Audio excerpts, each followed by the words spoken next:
సేవకులు దైవప్రసాదని అయా నీ సేవకురాలు నాయన సునీతాన్ని మీరు ప్రేమించి వారి జీవితంలో మీరు చేసిన గొప్ప కార్యములు బట్టి నీకు వందనములు చెల్లిస్తున్నాను. అయా నాయన వారి జీవితంలో మీరు అనుగ్రహించిన చక్కని కుమార్తెను బట్టి నీకు వందనాలు. ఇదిగో మా కుమార్తెలు నగరకు చిక్కిన మూల కంబములై ఉంటారని నీ వాగ్దానాన్ని నాయన నీ బిడ్డల జీవితాల్లో నెరవేర్చండి. చేరువచ్చిన బంధుమిత్రులు బట్టి నీకు వందనములు, స్తుతులు. కూడికకు ఆటంకం ఉన్న ప్రతి పరిస్థితిని మీరు దూరపరిచి ప్రతి అంధకార శక్తులను నజరుడైన యేసు నామములో మీరు బంధించిన ఆయన చక్కని వాతావరణం ఇచ్చిన విధానం బట్టి నీకు స్తుతులు చెల్లిస్తూ మమ్మల్ని మేము తగ్గించుకుంటూ నీ ఘనమైన దివ్యమైన నామమును మాత్రమే చేస్తూ మా ప్రభువును ప్రియ రక్షకుడైన యేసు నామములో ప్రార్థించడి వేడుకొంచున్నాం తండ్రి, ఆమేన్. వారికి దానంగా స్వస్థంగా బహుమానం ఇచ్చిన బిడ్డను బట్టి మీకు వందనాలు. మీరు ఇచ్చిన గర్భఫలాన్ని బట్టి ప్రభా మీకు కృతజ్ఞతలు చెల్లిస్తున్నాం. దేవాది మీ చిత్తాన్ని మీ ఉద్దేశాన్ని ప్రభా వారి పట్ల మీరు జరిగించండి. ఇతరులైన దైవశను బట్టి మీకు వందనాలు. అవి ప్రతి ఒక్కరిని ప్రభా మీరు జ్ఞాపకం చేసుకోండి.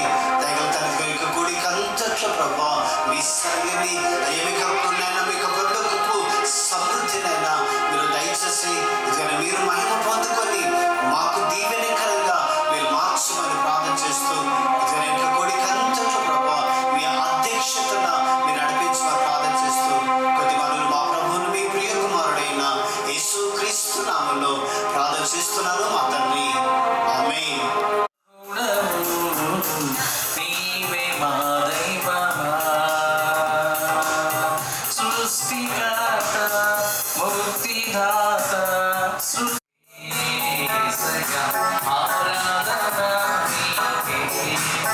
అందరం కలిసి ప్రభువుని స్తుతిద్దామండి.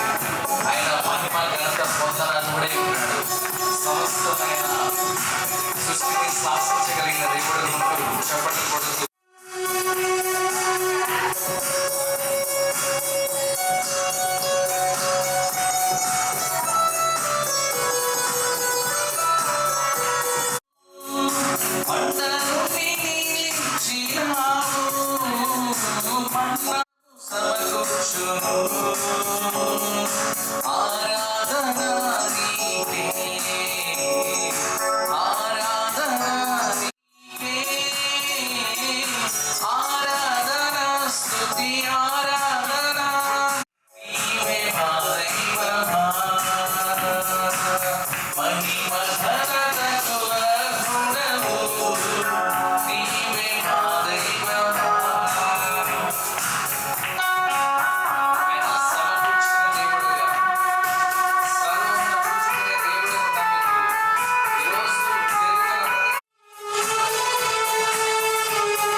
మరచిపోలేమయ్యా.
జయమునిచ్చువాడవు, ఘనపరచువాడవు, హెచ్చించువాడవు.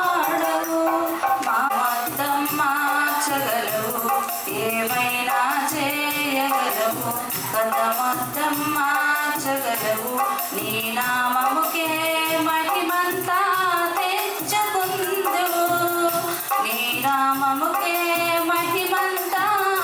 మా జీవమున్నది సర్వకృపానిధి, మా కోటి కోటి స్తుతి వందనం. ధన్యవాదములతో స్తుతి పాడెదను నా యేసునాథా. నువ్వు చేసిన ఉపకారములకు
నా వేలకు పోరాటమును నేర్పువాడై ఉన్నాడు.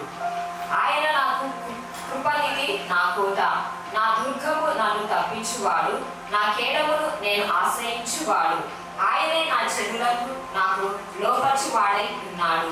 యెహోవా, నీవు నరులను లక్ష్యపెట్టుటకు వారు ఏపాటి వారు? నీవు వారిని ఎన్నిక చేయుటకు మనుషులు ఏపాటి వారు? నరుల వంటి ఊపిరిని పోలి ఉన్నారు. వారి దినములు దాటిపోవు నీడవలే ఉన్నవి. యెహోవా, నీ ఆకాశములు వంగి దిగి రమ్ము. పర్వతములు పొంగు రాల్చినట్లు నీవు వాటిని ముట్టుము. మెరుపులు మెరిపించి వాటిని చెదరగొట్టుము. నీ బాణములను వేసి వారిని ఓడగొట్టుము. పైనుండి నీ చెయ్యి చాచి నన్ను తప్పించుము. మహాజనములలో నుండి అన్యుల చేతిలో నుండి నన్ను విడిపింపుము. వారి నోరు వంటి మాటలాడుచున్నది, వారి కుడి చేయి అబద్ధముతో కూడి ఉన్నది. దేవా, నిన్ను గూర్చి నేను ఒక కొత్త కీర్తన పాడెదను. 10 దంతముల సితారతో నిన్ను కీర్తించెదను. నీవే రాజులకు విజయము దయచేయువాడవు. దుష్టుల ఖడ్గము నుండి నీవు నీ సేవకుడైన దావీదును తప్పించువాడవు. నన్ను తప్పింపుము, అన్యుల చేతిలో నుండి నన్ను విడిపింపుము. వారి నోరు వంటి మాటలాడుచున్నది, వారి కుడి చేయి అబద్ధముతో కూడి ఉన్నది. మా కుమారులు తమ యవన కాలమందు ఎదిగిన మొక్క వలె ఉన్నారు. మా కుమార్తెలు నరులకై చెక్కిన మూలముఖముల వలె ఉన్నారు. మా కోట్ల నింపబడి 10 విధములైన ద్రవములకు నిధులుగా ఉన్నవి. మా గొర్రెలు 1000 కొలదిగాను 10,000 కొలదిగాను మా గడ్డి నీళ్లలో పిల్లలు వేయుచున్నవి. యెహోవా తమకు దేవుడుగా గల జనులు ధన్యులు. దేవుడి వాక్యాన్ని దీవించుగాక. అనిపిస్తుంది. అది ఎప్పుడవుతుంది? నీవు ఏ నగరంలో ఉన్నావో ఆ నగరానికి మూలస్తంభముగా మారినప్పుడు. ఎలా మూలస్తంభంగా మారుతావు? యేసుక్రీస్తు అనే బండ మీద నీ జీవితాన్ని కట్టుకున్నప్పుడు నీవు ఏ స్థలంలో ఉన్నా నీ దేవుడు నీవున్న పట్టణంలో, నీవు ఉంటున్న స్థలంలో ఒక మెయిన్ పిల్లర్గా దేవుడు నిన్ను మారుస్తాడు. కాబట్టి ఈరోజు మరి దేవుడు దైవజనులు దైవప్రసాద్ని మరి పాస్టర్ సుంతాన్ని ప్రేమించి ఒక చక్కని కుమార్తెనిచ్చాడు. ఆ కుమార్తె ఈ పట్టణానికి మూలస్తంభం ఉండాలని ఆశిస్తూ మరి లాస్ట్ మాట ఒక మాట ఉంది 140వ కీర్తనలో 10. ఎవరు ధన్యులంటే ఆ ప్యాలెస్లో ఉన్న వాళ్ళు కాదు. ఎవరు ధన్యులంటండి?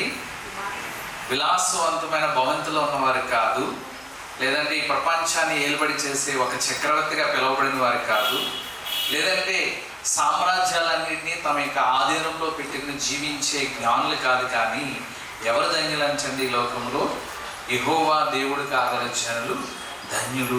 కాబట్టి ఈరోజు జీవం గల దేవుని కలిగిన మనము కష్టములైన, నష్టములైన, శ్రమలైన, ఇబ్బందులైన, ఆపదలైన మనల్ని విడిచిపెట్టడు. ఈరోజు ఇట్టి చక్కని కుమార్తెను దేవుడు వారికి ఇచ్చిన విధానం బట్టి మనందరం కూడా లేచి నిలబడి కొన్ని నిమిషాలు మన ప్రభుని స్తుతిద్దాం. అందరం కూడా లేచి నిలబడదామండి. అందరం కూడా దేవుని వైపు చూస్తూ వారి జీవితాలు మీరు జ్ఞాపకం చేసుకుని వారి జీవితంలో మీరు ఇచ్చిన చక్కని కుమార్తెను బట్టి స్తోత్రాలు. ఇదిగో వారి యొక్క వైవాహిక జీవితంలో ఎన్నో అవమానాలు, నిందల మధ్యనైనా వారిని తలగా మీరు చేసినందుకు స్తోత్రాలు. వారి కన్నీటిని నాట్యంగా మార్చినందుకు స్తుతులు చెల్లిస్తున్నాను ప్రభా. అయానికి స్తుతులు చెల్లిస్తున్నాను. ప్రతి ఒక్కరూ కూడా నోరు తెరుచుకున్న నిమిషాలు స్తుతిద్దామండి. కన్నీటిలో ఎలా కృంగిన వేళలలో, కన్నీటిలో ఎలలో నే కృంగిన వేళలో నింగిని చీల్చి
నీవు చేసిన మేలులకు, నీవు చూపిన కృపలకు, నోరు తెరిచి పాడదాం. నీవు సైన్యములో ప్రతి అవసరమును తీర్చావు, బలహీనులమైన మమ్ము నీవెంతగానో బలపరచావు.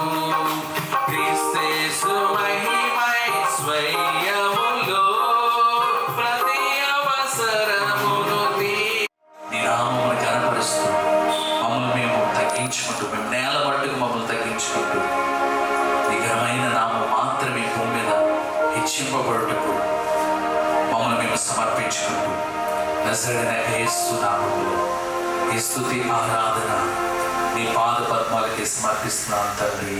ఆమేన్. దయచేసి కూర్చుందామండి. మరి ఈ సమయంలో దైవజనులు వేదిక మీద వందనాలు, స్తోత్రములు, స్తుతులు చెల్లించుకుంటున్నాం ప్రభా. అయ్యా, ఇచ్చిన ఈ సమయాన్ని బట్టి నీకే వందనాలు, స్తోత్రములు నా ప్రభా. అయ్యా దేవా, ఈ సమయాన్ని మీరు జ్ఞాపకం చేసుకొని చిట్టిని దైవ ప్రసాదును అయ్యా మీ కృపలో జ్ఞాపకం చేసుకోండి. దానంగా ఇచ్చిన కుమార్తె విషయమై ఈ యొక్క కూడికను మీరు జ్ఞాపకం చేసుకోండి నా తండ్రి. ఆరంభం మొదలుకొని అంతం వరకు మీరు ఉండండి. దైవజనులు వాక్యంతో మాట్లాడుతుండగా మీ కృప దయచేయండి. మా అందరి హృదయాలకు కావలసిన వాక్యం ద్వారా మీరు మాట్లాడమని నా తండ్రి మమ్మల్ని అందరినీ మీ కృపలో జ్ఞాపకం చేసుకొని సర్వగణత మహిమ ప్రభావాలు పొందమని యేసుక్రీస్తు పరిశుద్ధ నామములో ప్రార్థించని వేడుకొంచున్నాం తండ్రి. ఆమేన్. Thank you. 127వ కీర్తన 3-4 వచనాలు చదువుకుందాం. 127వ కీర్తన 3-4 వచనాలు చదువుకుందాం. కుమారులు యెహోవా అనుగ్రహించు స్వాస్థ్యము, గర్భఫలము ఆయన ఇచ్చు బహుమానమే. యవన కాలమందు పుట్టిన కుమారులు బల మాట ఉంటుంది. చిల్డ్రన్స్ అంటే బాబు కావచ్చు, పాప కావచ్చు. అందుకోసానికి ప్రాముఖ్యంగా వీరి కుటుంబం అనగా దైవప్రసాద్ గారు నాకు పరిచయము 2010లో పరిచయం. ఎలా పరిచయం అంటే తిరుపతిలో సేవా కార్యక్రమంలో మేము ఉంటున్నప్పుడు సువార్తలో వీరు పరిచయం అయినారు. దేవుని యొక్క సువార్తను ప్రకటించినప్పుడు నిజమైన దేవుడు గురించి ఆయన గురించి తెలియపరిచినప్పుడు వాళ్ళ అమ్మకు దేవుని సొంత రక్షకునిగా అంగీకరించి ఆయన సేవలో ముందుకు వెళ్ళడానికి ఆ దేవుడి యొక్క కృపను పొందుకోగలిగినాడు. హల్లెలూయా. అలాంటి గొప్ప కృపను దేవుడు అనుగ్రహించినాడు. అదేవిధంగా అనేక రోజుల తర్వాత నరుడు ఒంటరి ఉంటే మంచిది కాదనేటువంటి ఉద్దేశం ఈరోజు జరుగుతున్నటువంటి ఇక కార్యక్రమం. కొందరు ఇది 21 రోజు యొక్క పండుగను జరుపుకుంటుంటారు. ఇంకా కొందరేమో 12 రోజులు ప్రకారంగా నామకరణం చేయబడినది ఎప్పుడు అంటే 7వ రోజు నామకరణం చేయబడినది. 7వ రోజు నామకరణం చేయబడినది. అయితే కొన్ని ఈ లోక సంప్రదాయాలను బట్టి కొన్ని వెళ్తూ ఉంటుంటాము కాబట్టి ఆ రకంగా మనం కూడా వెళ్తూ ఉంటాం. బొమ్మగా చేసి ఆ బొమ్మకి దేవుడు జీవవాది ఊదగా సహకారిగా దేవుడు చేయగలిగాడు. అందుకోసానికే ఆమెకు కూడా ఒక పేరు పెట్టింది. ఏం పేరు పెట్టిండు? అవ్వ అని పేరు పెట్టగలిగాడు. అంటే ఈ రోజుల్లో మనం చూడగలుగుతున్నాము, అవ్వాని పేరు పెట్టగలిగిన, ఆదాం అని పేరు పెట్టగలిగిన. అంటే ఒక్కొక్కరికి ఒక రకంగా పేరు పెట్టుకుంటా దేవుడు వాళ్ళను ముందుకు నడిపించుకుంటూ తీసుకురాగలిగినటువంటి మాటను మనం చూడగలుగుతున్నాం. అందుకోసానికి ఇంకా కొద్దిగా ముందరికి వెళ్తే ఆదికాండం 12వ అధ్యాయం లేదా 19వ అధ్యాయానికి వచ్చినట్లయితే అక్కడ కూడా కనిపిస్తుంది. అంతముందుకు అబ్రాహాము అనేటువంటి మాట ఉంటుంది. కానీ దేవుడు అనేక జనులకు నిన్ను తండ్రిగా చేస్తాను కాబట్టి నీ పేరిక నుంచి అబ్రహాముగా మారుస్తున్నానని అంటాడు. అబ్రాహాముగా ఉన్నటువంటి వ్యక్తిని అబ్రహాముగా మార్చిండు. అక్కడ షారై అనేటువంటి మాటను తీసేసి ఆమెను ఒక తల్లిగా చేసింది కాబట్టి షారాయి అనేటువంటి మాటను పిలువబడింది. ఒకప్పుడు దైవప్రసాద్ కాదు. ఏం ప్రసాద్ ఆయన పేరు? చాలా మంది తెలియదు. శివప్రసాద్. కానీ ఎప్పుడైతే యేసు ప్రభుని సొంత రక్షకుడిగా అంగీకరించి బాప్తిసం తీసుకున్న తర్వాత ఆయనకు దైవప్రసాద్ అనేటువంటి పేరు ద్వారా దేవుని యొక్క కృప ద్వారా ఆయనను దేవుని అంగీకరించినాక ఆయనకు దైవప్రసాద్ అనేటువంటి పేరు రావగలిగింది. నేనేమంటున్నా అంటే దేవునికి ఒక ప్రసాదంగా ఆయన ఉండగలిగినాడు. అందుకోసానికే ఆ పేరు పిలువబడింది. ఈరోజు కూడా పాపకు ఒక మంచి పేరు పెట్టాలనే అనేటువంటి ఉద్దేశంతో మంచి చక్కనైనటువంటి అమ్మాయి. ఇంతకుముందు పాస్టర్ గారు వాక్యం చదివించిండు. ఏం వాక్యం చదివించిండు? మా కుమార్తెలు ఎలా ఉన్నారంట? నగరులకు చెక్కబడిన మూల కంబం వలె ఉంటున్నారు. అంత చక్కగా ఉంటున్నారు. మీరు కూడా చూసింటారు పాపను, ఎంత చక్కగా ఉంది కదండి. నేను ఆ రోజు జన్మించిన రోజే వచ్చాను. రోజు వచ్చి చూశాను. అప్పటికే నాకు ప్రసాద్ ఏంటిది ఫోటో పెట్టిండు. చాలా చక్కగా, చాలా అందంగా ఉంది ఆ పాప.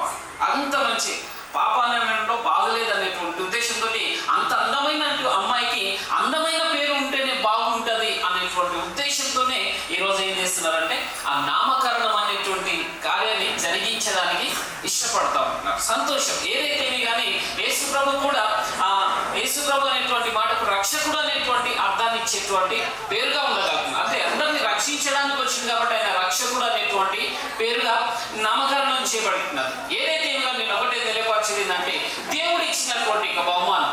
అందుకోసంకే దేవుని యొక్క ఉన్నతమైన నామానికి మహిమకరంగా జీవించడానికే ఆ బిడ్డను బట్టి ఈ కుటుంబం వారి ఇక రోజు ఇక నామకరణాన్ని చేయడానికి ఇష్టపడతారు. ఎందుకోసం కంటే ఆ బిడ్డకు మంచి అందరినీ దేవుడు ఇవ్వగలిగింది. అందుకోసంకే 139వ కీర్తన 13వ వచనంలో ఒక మాట అంటాడు. ఒకసారి చూద్దామా? 139వ కీర్తన 13వ వచనంలో ఒక మాట అంటాడు. నా అంతరంగిరములను నీవే కలుగజేసితివి, నా తల్లి గర్భమునందు నన్ను నిర్మించిన వాడవు నీవే. నీవు నన్ను కలుగజేసిన విధానము చూడగా భయమును ఆశ్చర్యమును నాకు పుట్టుచున్నవి. అందును బట్టి నేను నీకు కృతజ్ఞతాస్తుతులు చెల్లించుచున్నాను. నీ కార్యములు ఆశ్చర్య కార్యములు, ఆ సంగతి నాకు బాగుగా తెలిసి ఉన్నది. నేను రహస్యమందు పుట్టిన నాడు భూమి యొక్క అగాధ స్థలంలో విచిత్రంగా నిర్మించిన వాడు, నాకు కలిగిన ఎముకలను నీకు మరుగై ఉండలేదు. నేను పిండమునై ఉండగా నీ కన్నులు నన్ను చూచెను. నియమింపబడిన దినములలో ఒకటైనను కాకమునుపే నా దినములని నీ గ్రంథములో లిఖితములాయను అనేటువంటి మాటను చూడగలుగుతున్నాం. దేవుడు ఈ యొక్క పాపను అన్ని రకాలుగా ఆమెను ఏ విధంగా సిద్ధపరచాలో తల్లి గర్భములో ఆ రకంగా అన్ని ఆమెకు సిద్ధపరచగలిగినట్ట. తనకి ఎముకలు కానీ తన అందాన్ని కానీ అన్నిటిని కూడా ఆ బిడ్డను తల్లి గర్భంలో ఆయన నిర్మించినట్ట. అందుకోసంకే ఆయన కన్నులు ఆ బిడ్డను చూడగలిగిన అనేటువంటి మాటను మనం చూడగలుగుతున్నాం. అందుకోసంకే అంత అందంగా ఆ పాప జన్మించగలిగినది. ప్రియమైనటువంటి దేవుని బిడ్డలారా, నేను నాకు ఇచ్చినటువంటి సమయంలో నేను ముగించడానికి ఇష్టపడుతున్నాను. దేవుడు ఇచ్చినటువంటి ఈ గొప్ప భాగ్యాన్ని బట్టి, స్వాస్థ్యాన్ని బట్టి, కుమార్తెను బట్టి అనేటువంటి వారుగా ప్రతిరోజు దేవుని ఘనపరిచేటువంటి వారుగా ఉన్నారు. ఒకటి. రెండవదిగా దేవుడు ఇచ్చినటువంటి నేర్పించింది. నేను అన్నాను అంత ముందుకే ప్రసాద్ ఏమంటున్నాడు తెలుసా? అన్న సునీత అయితే ప్రతిరోజు ప్రార్థన చేస్తుంది. ఆ ప్రార్థన అమ్మాయితో కూడా చేపిస్తుంది అన్న. ఇంకా చెప్పాలంటే బైబిల్ చదువుతుంది, గట్టి గట్టిగా చదువుతుంది. అప్పుడు పాప లోపల గంతులేస్తున్నట్టుగా అనిపిస్తుంది అన్న అని చెప్పాడు. అంటే వాళ్ళు చేస్తున్నటువంటి ఈ యొక్క పనులలో మంచి మార్గంలో నడిపించడానికి. ఏదైనా మంచి మార్గం ఉంది అని అంటే బైబిల్ గ్రంథం తెలియపరుస్తుంది. యేసుప్రభు చెప్పాడు, నేనే మార్గమును, నేనే సత్యమును, నేనే జీవము అన్నాడు. అలాంటి మంచి మార్గంలో నడిపించడానికి వీరు కూడా సిద్ధపడితే ఖచ్చితంగా ఆ బిడ్డను బట్టి దేవునికి మహిమ వస్తూ ఉంటున్నది. ఇక చివరిగా నేను ముగించే ముందు ఒకటే తెలియపరిచి నేను ముగిస్తూ ఉంటున్నాను. దేవుడు ఇచ్చినటువంటి 10 వచనాల ప్రకారంగా మీరు పెంచగలిగితే ఖచ్చితంగా ఆ బిడ్డ ఇంకా దేవుని ఉయ్యాల కార్యక్రమం కూడా ఉపయోగపడుతుంది. ఇట్లా ఉయ్యాల వేసినటువంటి వారు ఎవరు ఉంటున్నారంటే ఒకనొక దినమందు దేవుడు ఒక కుటుంబాన్ని ఆశీర్వదించి మంచి కుమారుడు ఇచ్చినప్పుడు ఆ కుటుంబంలో భయంకరమైనటువంటి పరిస్థితులు ఉన్నటువంటి సమయంలో ఆ తల్లి ఏం చేసిందంటే తెలుసా? ఆ కుమారుని ఒక జమ్ము పెట్టెలు పెట్టి ఆ నీళ్ళలో వదిలిపెట్టారన్న. తనకి ఇచ్చినటువంటి ఆరోగ్యాన్ని కాపాడుకోవడానికి ఉయ్యాలలో వేస్తూ ఉంటాం. అంటే ఇంకా సేఫ్టీ ప్లేస్ తల్లి కన్నా తల్లి తర్వాత సేఫ్టీ ప్లేస్ బిడ్డకి ఏంటంటే ఉయ్యాల. అందుకోసంకే ఇక తొట్లే కార్యక్రమం అంటారు, ఉయ్యాల కార్యక్రమం కూడా పిలువబడుతూ ఉంటారు. ఈ కార్యక్రమాన్ని అనేటువంటిది జరిపించుకుంటారు. ఏదైతే బైబిల్ ఒకటి చెప్తుంది, మత్తయి సువార్త 6వ అధ్యాయం 6వ వచనంలో ఒక మాట చెప్తుంది, అడుగుడి మీకు ఇవ్వబడును అంటున్నాం. ఈరోజు అడగండి,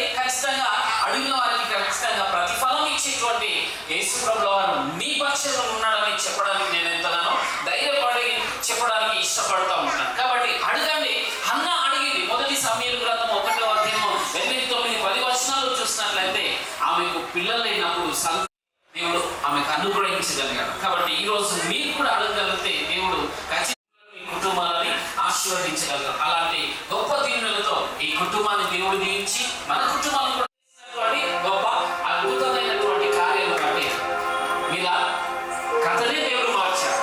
ఏ సంకల్పంతో, ఏ అనాది ప్రణాళికతో వారి చేతికి మీరు అప్పగించారు, ఆ ప్రణాళికలు నాయన ఆ బిడ్డ ద్వారా నెరవేర్చబడే విధముగా ఆ బిడ్డ యొక్క నామకరణం కూడా ఉండడానికి కృప దయచేయండి.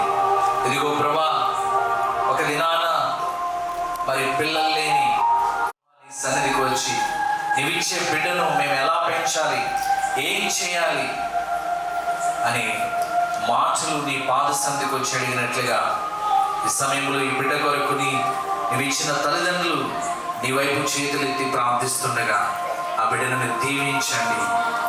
విలాప వాక్యంలో రాయబడినట్లుగా నీ పసిపిల్లల ప్రాణము కొరకు మొదటి జాముని ప్రార్థించమన్న వాగ్దానాన్ని నీ బిడ్డలు వారి జీవితాల్లో నెరవేర్చడానికి నీ కృప దయచేయండి. ముఖ్యంగా ఈ సమయంలో అయాన తండ్రి బిడ్డ కొరకు మేము ప్రార్థిస్తున్నాం. బిడ్డకు ఒక చక్కని పేరు మీరు ఇచ్చినందుకు స్తోత్రాలు. ఇదిగో వారి తల్లిదండ్రులు మీరు ప్రేమించి ఇచ్చిన ఆ బహుమానమునకు మధుర జ్ఞాపకముగా నాయన చక్కని పేరు మీరు ఇవ్వబోచినందుకు స్తుతులు చెల్లిస్తూ, వాక్యములు మీరు ఉన్నందుకు స్తోత్రములు చెల్లిస్తూ, నజరేయుడైన యేసు నామములో ఇప్పుడు పెట్టబడుతున్న పేరుకి ఉయ్యాలో వేయబోచుండగా నీ సన్నిధి, నీ ప్రసన్నత ఆ బిడ్డకి పేరును ప్రకటిస్తూ ఉన్నాం. ఆమేన్. మరి అలీషా అనగా ఏంటండి? గిఫ్ట్ ఆఫ్ గాడ్, దేవుని యొక్క బహుమానము. మరి దేవుడు వారికి ఇచ్చిన ఆ యొక్క బహుమానమును బట్టి మనము గట్టిగా చప్పట్లు కూడా దేవుని నామాన్ని మహిమపరుద్దాం. అలీషా అనే దేవుడు నూరంతలుగా ఈ భూమి మీద దీవించి తన మహిమ కొరకు తన ఘనమైన పరిచయలో వాడుకొనును గాక, పరిచయలో వాడబడును గాక. అదనం చెప్తామంటే ఆమేన్. ఆమేన్ అంటే ఏంటి కాదు, అలా జరుగును గాక. మనం ఏదైతే పలుకుతున్నామో బహుమానం ఇచ్చినందుకే నీకు వందనాలు చెల్లిస్తున్నాను. నీ మహాకృపను బట్టి, నీ బాహుబలం బట్టి ప్రభువా, నేను నమ్ముకున్నటువంటి మా జీవితంలో మీరు కార్యం చేసినందుకు మీకు కృతజ్ఞతాస్తుతులు చెల్లిస్తున్నాం. ఈ బిడ్డను ప్రభువా నీ కొరకు పెంచడానికి మీరు సహాయం చేయండి. ఈ బిడ్డను ఉయ్యాలు వేసుకుంటుండగా ఏ కార్యం చేయించి నామానికి సమస్త మహిమ గంట ప్రభావం పొందుతున్నాను. యేసుక్రీస్తు నామములో అడిగి ప్రార్థన చేస్తున్నాం తండ్రి. ఆమేన్.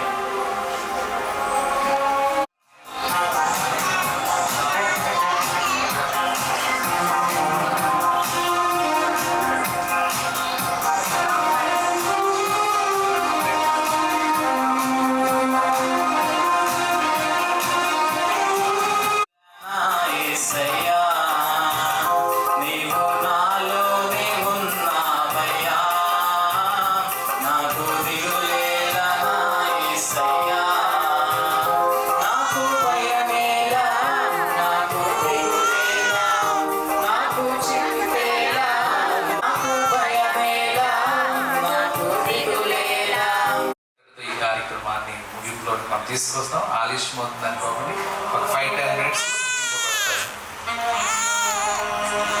హల్లెలూయా. దేవునికి స్తోత్రం కలుగును గాక. ఈ కార్యక్రమానికి వచ్చినటువంటి అదేంటంటే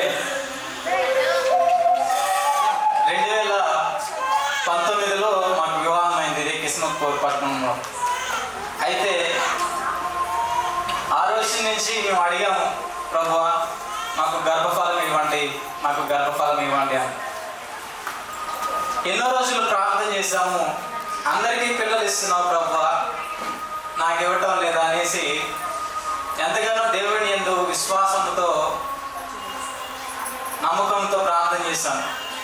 కొందరు అడుగుతూ ఉంటారు, నీకు ఇంకా పిల్లలు లేరా అంటే నిజమే కదా, దేవుడు అందరికీ పిల్లలు ఇచ్చాడు, నాకు ఎందుకు పిల్లలు లేదు అని బాధ వేసేది.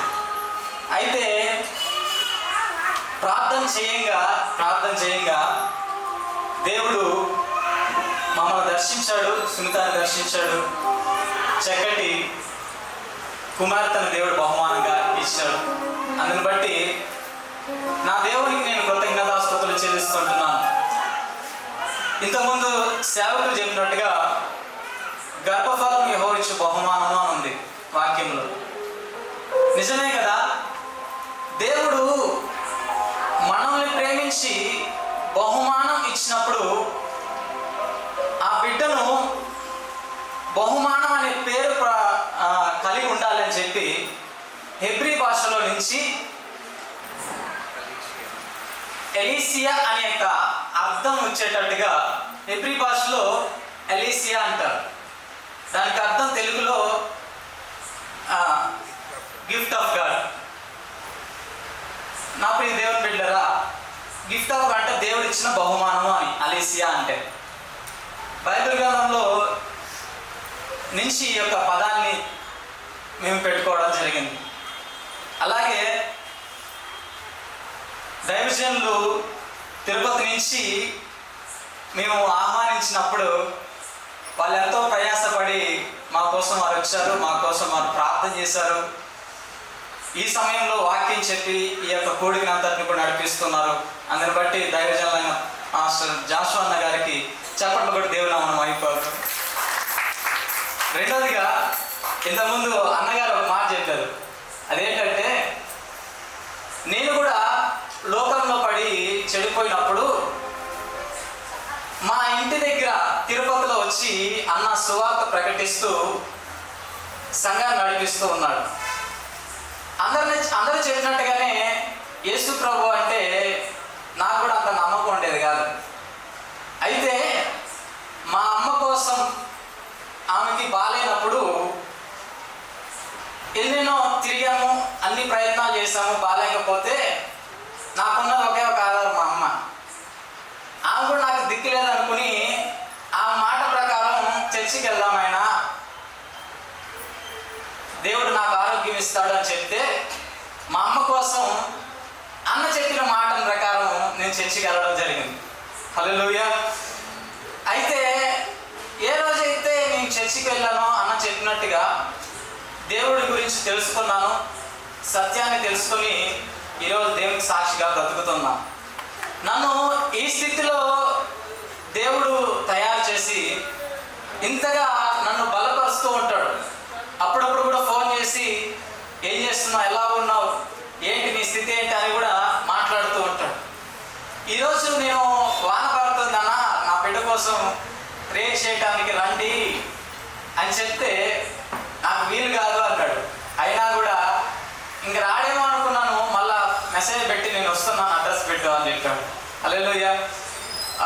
గద్వాల్లో పరిచయం చేస్తున్నటువంటి రెవరెండ్ నరేష్ పాల్ గారికి నా హృదయపూర్వకమైన వందనాలు చెల్లిస్తుంటున్నాను. అలాగే ఇక కార్యక్రమం అంతా కూడా మా అత్తగారు అరేంజ్ చేశారు. మా అత్తగారు, మా వదిన గారు వాళ్ళు ఎంతగానో ప్రయాసపడి తన కుమార్తె మనవరాల కొరకు అన్నింటిలో కూడా సహాయం చేశారు. అలాగే వంటల్లో కూడా అందరూ మా బంధువులే, వంటలు చేసిన వాళ్ళు కూడా, అలాగే ఇంకా కొంతమంది ఉన్నారు. ఇక్కడ ఉన్నటువంటి ప్రతి ఒక్కరూ కూడా ఈ యొక్క చర్చిలో మీటింగ్ పెట్టుకోవడానికి వర్షం బాగా బయటపడుతుంది, ఎక్కడ పెట్టాలో అర్థం కాలేదు, 21 days ప్రేయర్ ఎక్కడ పెట్టాలో అర్థం కానప్పుడు మా అత్త వాళ్ళ అన్న ప్రసాద్ అన్న గారు ఆయనతో మాట్లాడినప్పుడు ఆయన చర్చిలో ఈ యొక్క ప్రేయర్ పెట్టుకోవడం వారు జరిగిస్తూ ఉన్నాడు. అందుని బట్టి దేవునికి వందనాలు చెల్లిస్తుంటున్నాను. ఈ సమయం ఇచ్చిన దేవునికి దైవజనుడికి, అలాగే కీబోర్డ్ బ్రదర్ గారు కూడా తిరుపతి నుంచి కీబోర్డ్ తీసుకొచ్చాడండి. హల్లెలూయా. ఎందుకంటే నేను అడిగా, అన్నా నా దగ్గర ఏ ఇన్స్ట్రుమెంట్స్ లేవు, పాటలు పాడేటప్పుడు చప్పట్లు కొట్టే వాళ్ళు కూడా ఎవరు ఉండరు, కాబట్టి ఇన్స్ట్రుమెంట్స్ ఏదైనా తీసుకురండి అంటే జాషువా అన్నగారితో తీసుకుని వచ్చి మా కోసం ప్రయాసపడ్డారు. అందుని బట్టి అన్న బ్రదర్ గారు కూడా హృదయపూర్వకంగా వందనాలు చెల్లిస్తుంటున్నాను. దయచేయండి, కుమార్తెకు మంచి ఆరోగ్యాన్ని దయచేయండి. ఇదిగో నాయన అయ్యా సుల్తాన్ గారి జ్ఞాపకము చేసుకోండి. ఇదిగో తన పనులు తాను చేసుకోవడానికి కావాల్సిన కృపను దయచేయండి. ఇదిగో సర్జరీ జరిగి ఉండగా దాని ద్వారా ఉన్న ప్రతి విధమైన శరీర బలహీనత నజరేయుడైన యేసు నామములో మీరు కూర్చోవేయండి ప్రభా. ఇదిగో నాయన బిడ్డకు కావలసిన సమృద్ధైన పాలను మీరు దయచేయమని ప్రార్థిస్తున్నాను. ఇదిగో వారి కుటుంబంలో సేవా పరిచర్యలో వారికి అవసరమైన ప్రతి అక్కరను మీరు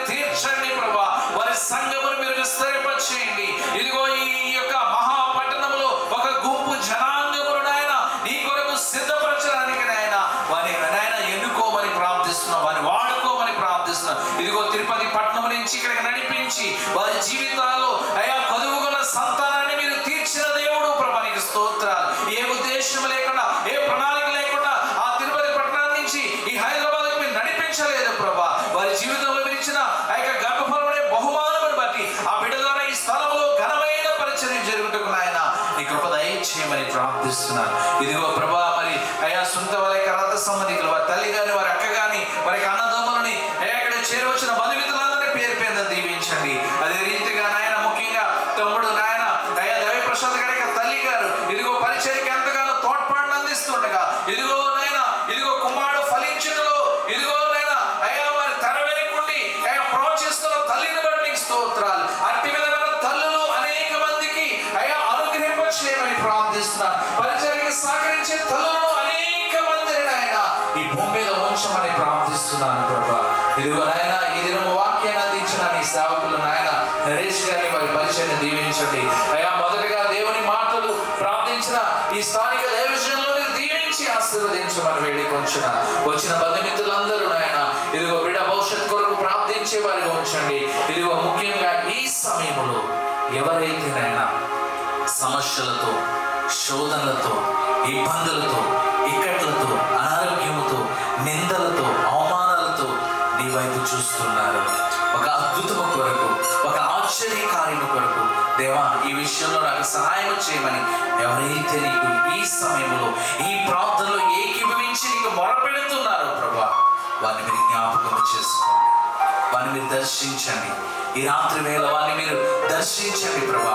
ఎవరు విడిచినా, ఎవరు నిందించినా, ఎవరు బాధించినా నువ్వు విడవని దేవుడవని నాయన వారి జీవితంలో మీరు ప్రత్యక్షం కామని, ముఖ్యంగా వడ్డించబోతున్న వారు అయా తినుచున్న వారిని ప్రతి ఒక్కరిని దీవించి ఆశీర్వదించి నీ మెండైన ఆశీర్వాదాలతో ప్రతి ఒక్కరు వారి గృహాలకు క్షేమకరంగా వెళ్తూ మీకు దయచేయమని యేసు నామములో ప్రార్థించడి వేడుకొంచున్నాము తండ్రి.